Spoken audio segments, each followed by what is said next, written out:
Totoong problema ang pera. Pero kung iisipin natin agad na may problema sa pera bago tayo makapagsimula, wala talaga tayong masimulan.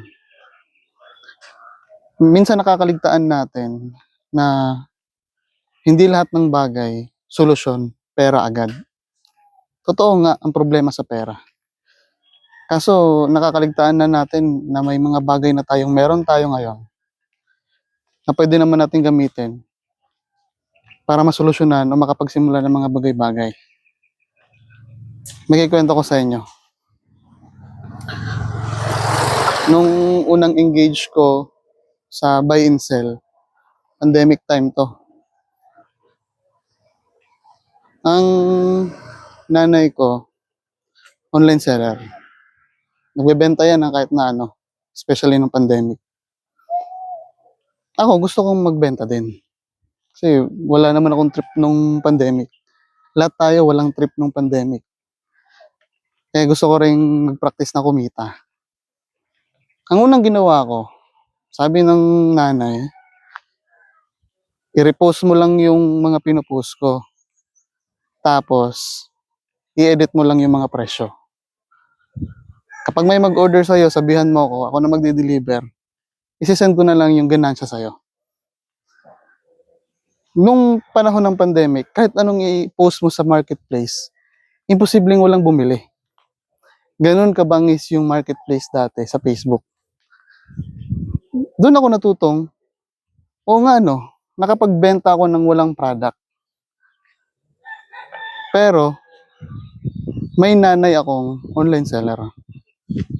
Doon ko napagtanto na kung inisip ko agad yung pera, na wala akong pang kapital, wala akong pang supplies, marahil hanggang ngayon hindi pa ako marunong magbenta ng wala. Hindi ako marunong mag-pre-sell, hindi ako marunong mag-pitch o maglatag ng wala pa. Mapalad ako at na-realize ko at naturuan akong magsimula ng mga bagay nang hindi agad pinoproblema ang pera. Na marami akong sinimulang venture na hindi naman lumaki. Hindi rin naman masabing naging successful kasi lahat nalugi, nagsara. Pero may natutunan ako kasi nasimulan ko. Yung delivery business ko, hindi din nagsimula yun sa malaking kapital. Umuulan na. Yung pagbabay and sell ko, hindi din nagsimula sa kahit na ano yan. Yung pagiging VA ko, hindi din nagsimula sa malaking pera. Basically, lahat ng mga bagay na nasimulan ko, hindi ko problema yung pera sa simula.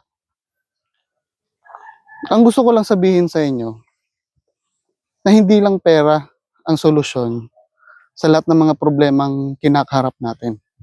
Applicable to kung magsa-start ka ng business, ng profesyon, ng kahit na ano, pagko-content, pagsulat ng libro, pag-explore sa buhay.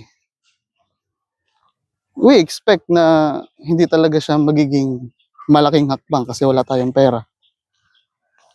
Pero malaking achievement na nakapagsimula ka. Magsimula tayo sa kung anong meron tayo ngayon. It could be your talent, your skill, connection, pamilya. Kahit na anong meron ka ngayon na pwede mong magamit, advantage mo sa gusto mong simulan na bagay. Kahit ngayon sa mga project ko sa school, alam na mga classmate ko yan. May i-held kaming mini event.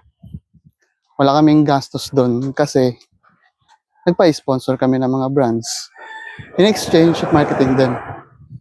Ulan man, mag-buy ka.